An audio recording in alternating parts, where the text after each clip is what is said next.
Hi hello నమస్తే Dharmavaram tigers YouTube channel చూస్తున్న ప్రతి ఒక్కరికి పేరు పేరున ధన్యవాదాలండి। ఈ రోజు అయితే మీకు గుంగిట్లింగాయపల్లి వీరనారాయణ స్వామి పరస అయితే మీకు చూపించేసారు కదండి, అది పార్ట్ 1। చూడని వారు ఉంటే డిస్క్రిప్షన్ లో లింక్ ఉంటుంది, చూసేయండి। ఫుల్ వీడియో ఉంటుందండి చరిత్ర స్వామివారిది। మరియు ఈ రోజు అయితే వీరనారాయణ స్వామి మార్పూజ అయితే ఉందండి। ఇక్కడికి ఈ గ్రామానికి వచ్చామండి, కమ్మవారిపల్లి అంటారు। అలాగే అక్కడ ఉన్నటువంటి దేవాలయంలో పూజారి గారి దగ్గర అయితే ఉన్నాము, స్వామివారి దగ్గర। అక్కడ విశేషాలు, ఆ దేవుని చరిత్ర కూడా, ఈ రోజు కూడా ఏమేమి జరుగుతాయి, పండగ వాతావరణం, భక్తాదులు ఏమేమి కోరుకుంటే ఏమేమి నెరవేరుతాయని ఫుల్ ఇన్ఫర్మేషన్ అయితే ఉంటుంది ఈ వీడియోలో। ఎక్కడే కానీ స్కిప్ చేయొద్దండి, ఫుల్ వీడియో చూసేయండి। స్వామి నమస్తే స్వామి, ఇక్కడ ఉన్న స్వామి వీరనారాయణ స్వామి చరిత్ర అయితే చెప్పాము పార్ట్ 1 లో।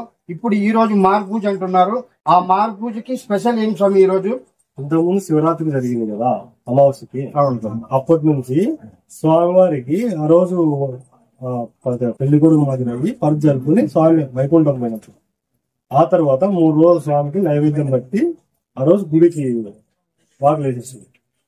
అప్పటి నుంచి పూజలు ఏమి ఉండవు స్వామివారికి। ఈ రోజు పున్నమ రోజు స్వామికి పూజ పెట్టి తలుపులు పూజ పెట్టి మారుపూజ మాదిరి చేసి మళ్ళీ ఇప్పటి నుంచి యథావిధిగా పూజలు స్టార్ట్ చేస్తాం। ఇది ఏమంటే దీని ప్రత్యేకత, ముందు స్వామివారు అప్పుడు వైకుంఠం పోయినప్పుడు వాళ్ళ అమ్మ నాన్నకి పోయి స్వామి గంగమ్మ స్వామి తీసుకుపోతున్నప్పుడు, నేను ఇప్పుడు పోయి 6 నెలలకు మళ్ళీ శిలగా పుట్టలో పోతానని చెప్పినాడు। అప్పుడు వైకుంఠం పోయినప్పుడు అమావాస్య పోయినప్పుడు శివరాత్రిగా దాన్ని చేసుకున్నాం। 6 నెలల తర్వాత మళ్ళీ పుట్టినాడు అమ్మ। అప్పుడు 6 నెలలు, ఇప్పుడు 15 రోజుల్లో పుట్టినట్ల స్వామి శిలకు పూజ చేసినారు కదా వాళ్ళ నాన్న।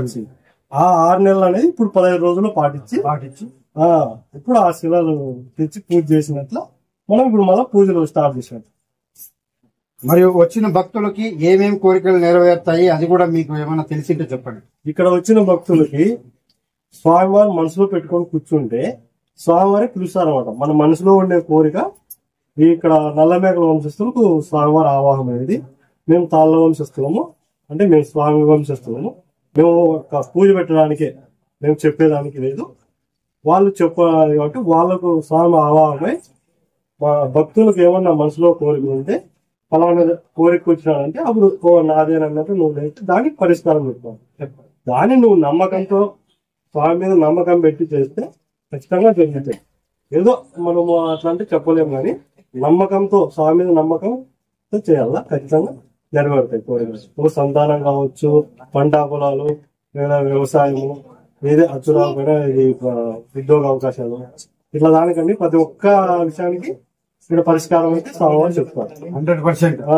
స్వామివారు చెప్పడం అయితే మన నమ్మకం కూడా అంతే ముఖ్యం। విశ్వాసము నమ్మకము, నాకు దిక్కునైనా అంటే కూడా నమ్మకం పెట్టుకొని ఇక్కడికి వచ్చి స్వామి మీద భారం అయితే ఖచ్చితంగా జరుగుతుంది। స్వామి టెస్ట్ చేద్దాం వస్తే అది వాళ్ళకే ఇబ్బంది జరుగుతుంది। మరి అయితే ఈ రోజు మార్పూజ అనే దానికి నిదర్శనం ఈ రోజు మీరు తెలియజేశారు। సాయంత్రము ఎన్ని గంటల నుంచి స్వామివారి కార్యక్రమాలు? పుణ్యం రోజు ఖచ్చితంగా బేస్తవారం మనకు స్వామివారి శివరాత్రి మాసంలో పరస జరుగుతుంది। మళ్ళా పరస 15 రోజులకు పరస జరిగిన మరుస రోజు పూజ పెడతాం। పుణ్యానికంటే 15 రోజులు అంటే 16 రోజులు పుణ్యం పూజ అంటే ఖచ్చితంగా ఇప్పుడు బేస్తవారం పరస అయింది, శుక్రవారం పూజ పెడతాం। శుక్రవారం నైట్ బాగా జరుగుతుంది, ఒక 10,000 మంది జనాభా కలుగుతారు। నైట్ సింహాసనం వేస్తాము, స్వామి వచ్చి ఇంకా ముందు పరసకి ఏదైనా ఇబ్బంది అంటే పాలకావిలు అవి వస్తాయి। నైట్ సింహాసనం వేస్తే స్వామివారు వచ్చి నువ్వు ఇక్కడ వచ్చిన భక్తాదులకు వాళ్ళ కోరికలు అట్లా చెప్తాడు। మళ్ళీ అదైపోతే మళ్ళీ మార్నింగ్ కూడా సింహాసనం వేస్తాడు, అప్పుడు కొన్ని కోరికలు చెప్తాడు। ఇంకా అయిపోతే మళ్ళా వచ్చిన భక్తాలు దర్శనార్థం స్వామిని పిలిచి ఇంకా వస్తా ఉంటారు, టెంకాయ కొట్టుకొని వెళ్తారు। ఇక్కడ అన్నదానం అంతా నిన్న వేరే అన్న పావంపల్లి నారాయణప్ప అని ఆయన చేయించాడు। పగులు ఇక్కడ ఆనందం అని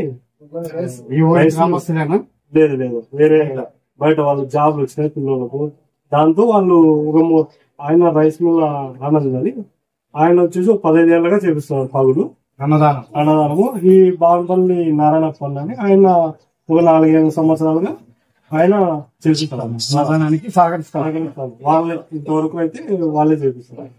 మరియు ఇక్కడికి వచ్చే భక్తాదులకు కూడా ఈ కార్యక్రమంలో పాల్గొనడానికి ఎక్కడెక్కడి నుంచి వస్తూ ఉంటారు స్వామి? వస్తారు, ఇక్కడ వచ్చేసి ఉమ్మడి జిల్లా, అనంతపురం జిల్లా, కర్ణాటక నుంచి కూడా వస్తారు। శివరాత్రికి అయితే ఎక్కువ కర్ణాటక, ఇట్లా వేరే రాష్ట్రాల నుంచి కూడా వస్తారు. ఇక్కడ వలసలు పోయిన వాళ్ళు వీళ్ళు వస్తారు. ఈ శివరాత్రికి మిస్ అయిన వాళ్ళు ఈ పున్నం పూజకి వచ్చారు. ఈ పూజకి వచ్చేసి మీరు చూసుకొని ఇంకా సంవత్సరానికి ఒక రోజు దూరం ఉన్న వాళ్ళు వేరే కంట్రీలో ఉన్న వాళ్ళు కానీ అంతే ఇప్పుడు వచ్చేసి చూసుకొని వెళ్ళిపోతారు. మాఘమాసం నుంచి స్టార్ట్ అవుతారు, వస్తా ఉంటారు. అప్పటి నుంచి దూరం ఉన్న వాళ్ళు కొంత పక్క రాష్ట్రాల వాళ్ళు. ఇప్పుడు మరుపూజకి అయిపోతుంది. మరుపూజకి ఒకసారి సంవత్సరం ఒకసారి దర్శనం చేసుకొని పోతారు. ఇదంతా అయిపోయినాక మరియు ఇప్పుడు ఎప్పుడెప్పుడు ఈడ సంవత్సరంలో ఎన్ని రోజులు ఈడ చెప్తారు స్వామి? ఈడ వారానికి ఒకసారి సండే ఆదివారం చెప్తాము. సాయంత్రం 4:30 నుంచి స్వామి ఎంతవరకు చెప్తే అంతవరకు చెప్తాము. ఇంకా స్వామి దావ రాలేదు వద్దులేదంటే అప్పుడు ఎత్తి పెట్టారు. ఆదివారం ఒక్కరోజేనా? ఆదివారం ఒక్కరోజే. మంగళవారం గురువారం ఎప్పుడు ఏం లేదు. ఆదివారం ఒక్కరోజే జరుగుతారు. అది కూడా మాకు ఇంట్లో ఏది అశ్రద్ధాలంట ప్రాబ్లం వసద్దులు అట్లా ఏదైనా బాగుంటేనే జరుగుతుంది. లేకపోతే ఆ రోజు జరగదు. వచ్చిన ఆ భక్తాలు టెంకాయలు వచ్చి పంపిస్తారు. ఇంతటితో అంతేనా చరిత్ర? ఈ రోజు ఇప్పుడు సోమవారం ఈరోజు మధ్యాహ్నం కుంకాలు కూడా జరుగుతాయి 3 గంటలకు. ఈరోజు పుణ్యం పూజ కదా, నిన్న పుణ్యమి. ఈరోజు మరుసటి రోజు మళ్ళీ సాయంత్రం 3 గంటలకు కుంకాలు జరుగుతాయి. ఇంకా ఆడితో మరుపూజ అయిపోతుంది. స్వామి ఇంకా దర్శనార్థం తీసి మళ్ళీ క్లోజ్ అయిపోతుంది. మరియు ఈ రోజు అయితే ఈ స్వామివారు పూజారి గారు మాటల్లో తెలుసుకున్నాం కదండి ఈ స్వామివారి విశిష్టత చరిత్ర. మరియు ఇక్కడ ఉన్నటువంటి దేవాలయాలు కూడా ఒక 2 దేవాలయాలు ఉన్నాయండి. విరుబుచ్చమ్మ దేవాలయము మరియు గంగమ్మ తల్లి దేవాలయం అయితే ఉంది. ఆ రెండుని మీకు చూపించడానికి అయితే ప్రయత్నిస్తాను. మొత్తం చూసేసి మీరు మా వీడియోకి మాత్రం లైక్ షేర్ చేసి ప్రతి ఒక్కరికి ఈ వీడియోని షేర్ చేయండి. ఈ జిల్లానే కాకుండా పక్కన జిల్లాలకు రాష్ట్రాలకు కూడా వెళ్లేటట్లు మీరే వైరల్ చేయాలి. ప్రతి ఒక్కరు చూస్తున్న వారికి ధన్యవాదాలండి. చూస్తూనే ఉండండి ధర్మం ఉంటుంది.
పాగిడి మరి గంగే గలదు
అబలమ్మన బొబలమ్మన బండలు వేసుకొని వాంతలు వేదులు విరోచనాలు ఎందుకు ఒక బండిలో వేసుకొని విద్యను కదా ఎర్ర చేయని మిట్టులు దాటుకోని విద్యను కదా యాపమాని పోయిన కాటికి వస్తానే ఈ 7 రథాల కమ్మిపల్లి నిలబెట్టిన అదంట కదమ్మా ఓహో శివగంగమాలు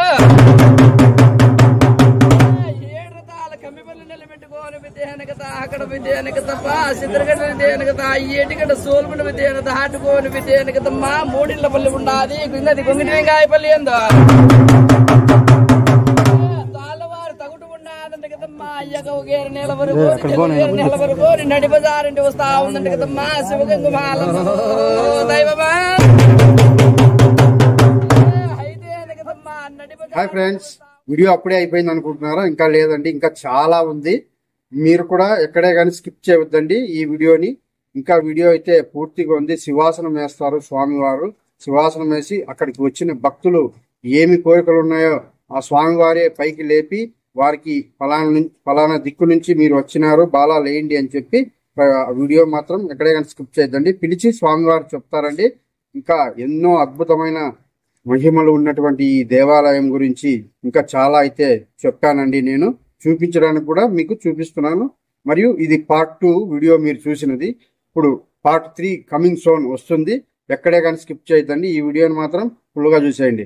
నెక్స్ట్ వీడియోలో కలుద్దామండి. ఇంకా ఈ వీడియోని వైరల్ చేయండి. మన జిల్లాలు కాదు రాష్ట్రాలు కూడా వైరల్ చేయండి. ఈ వీరనారాయణ స్వామి వీడియో తీయాలంటే ఎవరికి పర్మిషన్ ఇవ్వరు. నేను రిక్వెస్ట్గా అక్కడ ఉన్న పూజారి గారిని అడిగి నేను తెలుసుకొని స్వామివారిని తీసానండి ఈ వీడియోని. ఈ శివాసనం వేసి నేను మాత్రం వీడియో ఎవరే కానీ తీసేదానికి కూడా ఆ ఊరి గ్రామస్తులు కూడా ఒప్పుకోలేదు. నేనైతే వెళ్ళి తీశాను. వారికి నా కృతజ్ఞతలు తెలియజేస్తున్నాను. ప్రతి ఒక్కరికి నమస్కారం అండి. మరియు ఈ వీడియోని ఎక్కడే కానీ స్కిప్ చేయొద్దండి. Tata bye bye, see you next వీడియోలో కలుద్దాం.